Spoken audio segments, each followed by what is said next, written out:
For most of my life, I've been angry. I knew I was capable of doing more, that I had a lot of potential, but I couldn't prove it to myself more than to others.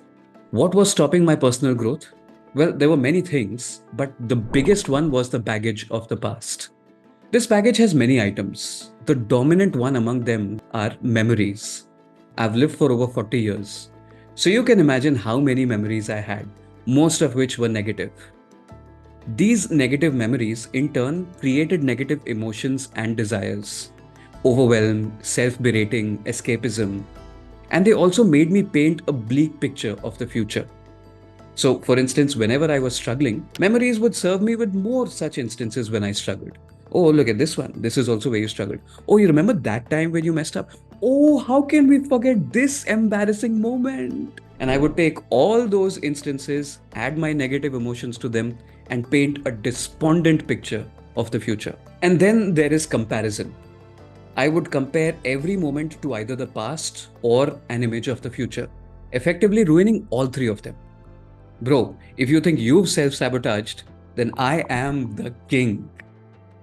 But the more I spoke to people, the more I realized that this is surprisingly common.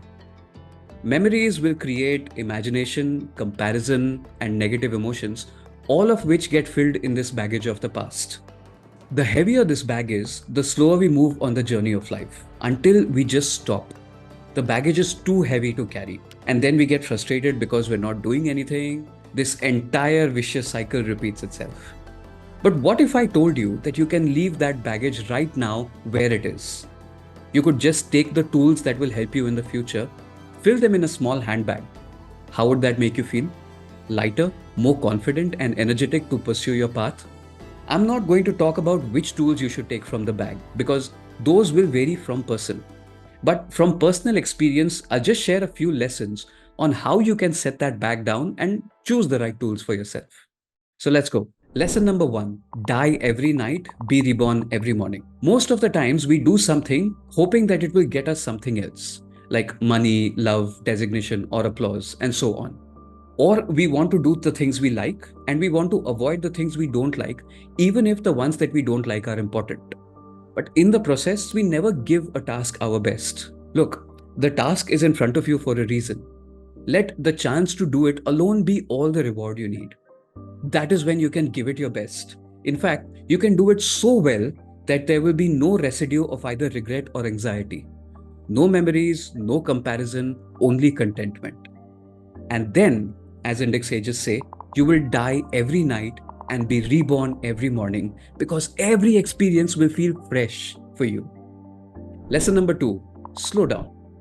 If you juggle too many balls, you will drop them all. Then you will sit on the floor, head in your hands, depressed because of the mess that you've created. Instead, be like the oyster in the ocean. When the star Swati rises while it's raining, the oyster also reaches the surface, captures a drop of rainwater, and then goes and settles on the ocean bed until that raindrop turns into a pearl. Do something similar. Pick one thing, cut out all distractions, and focus on it until you've achieved mastery.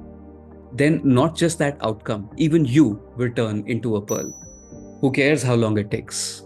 Mastery is a lifelong process with no goal in sight, right? And the third lesson is train your mind to focus. Focus doesn't come naturally, especially in this distracted era. So we have to train our minds for it, just like we train for a healthy body. This can be done through dharana, a Sanskrit word for the practice of focusing with one pointedness of the mind on a particular state or topic. This could be a mantra, a breath, a body part, or a thing that you want to observe.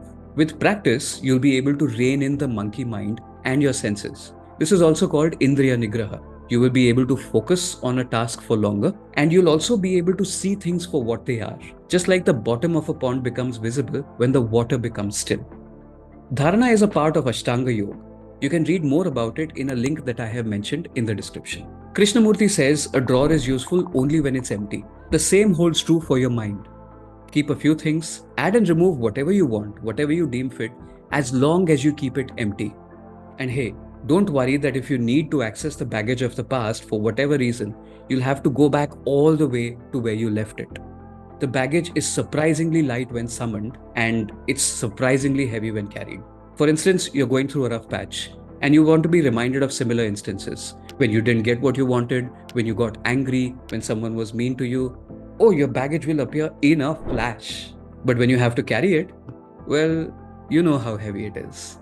Here's the thing though, when you can practice the steps we discussed here, like work for work's sake, slowing down, and training your mind to focus, you will be able to examine those memories through the present, which means that you will be able to let go of the past while retaining the lessons of the past today so that you can have a better future. Keep moving. That is what gives life meaning. But remember, if you want personal growth, you also need to remove certain obstacles from learning. If you want to know what they are, then you can check out this video. And until next time, namaste.